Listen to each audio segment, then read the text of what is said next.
আমরা কিন্তু এখন এমন একটা সময়ে বাস করছি যেখানে সায়েন্স ফিকশনগুলো আর শুধু গল্পের বই বা সিনেমার পর্দায় আটকে নেই, বরং সেগুলোই যেন আমাদের চারপাশের কঠিন বাস্তবতা।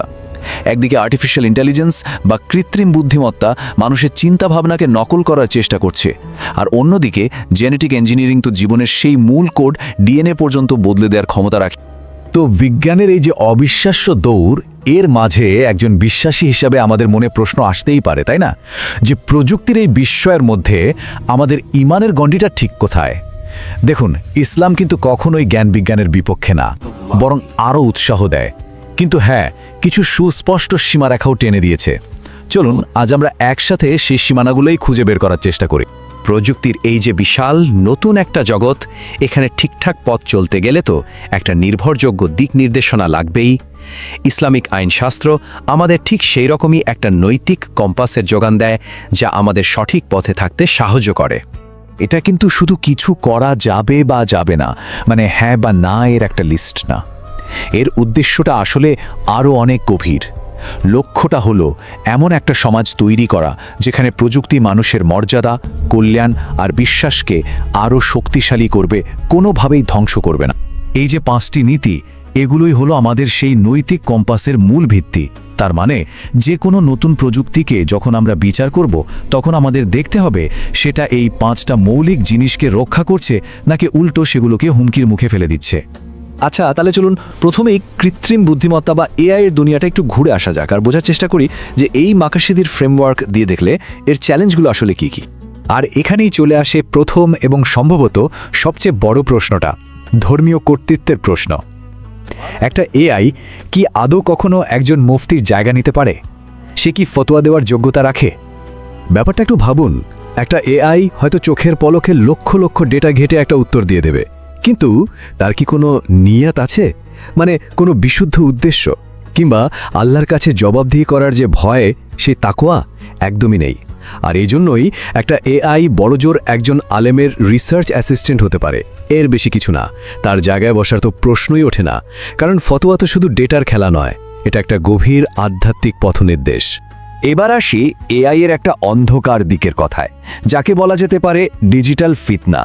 এই যেমন ধরুন ডিপফেকের মতো প্রযুক্তি, এটা ব্যবহার করে যখন কারো চেহারা বা গলার আওয়াজ নকল করা হয়, তখন তো সেটা সরাসরি ধোঁকাবাজি আর মিথ্যাচারের পর্যায়ে চলে যায়।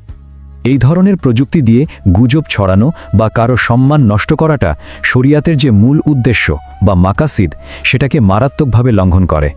কারণ ইসলামে মানুষের মর্যাদা আর সামাজিক শৃঙ্খলা রক্ষা করাটা কিন্তু অপরিহার্য একটা বিষয়।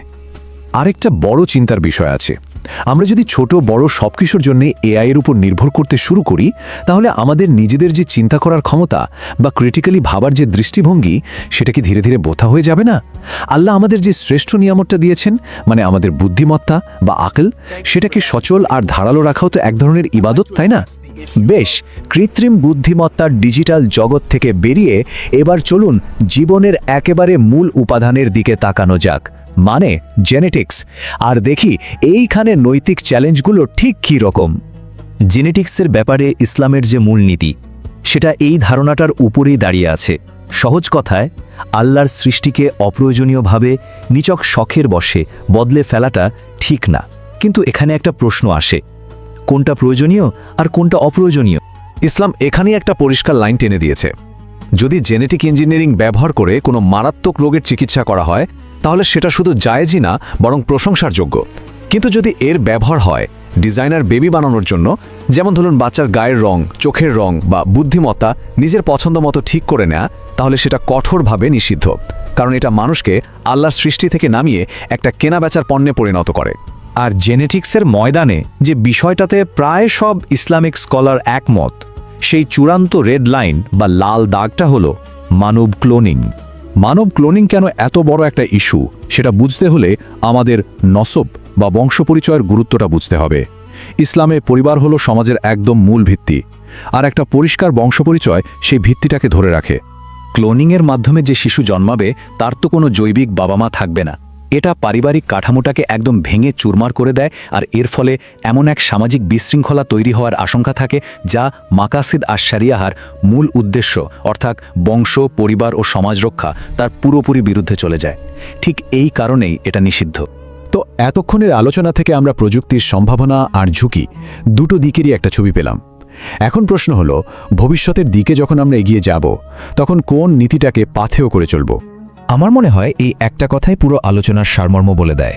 প্রযুক্তি নিজে থেকে ভালোও না খারাপও না, এর পেছনের উদ্দেশ্যটাই ঠিক করে দেয় এটা আমাদের জন্য আল্লাহর রহমত হয়ে আসবে নাকি বিপর্যয় ডেকে আনবে। তাহলে মূল কথাটা কি দাঁড়ালো?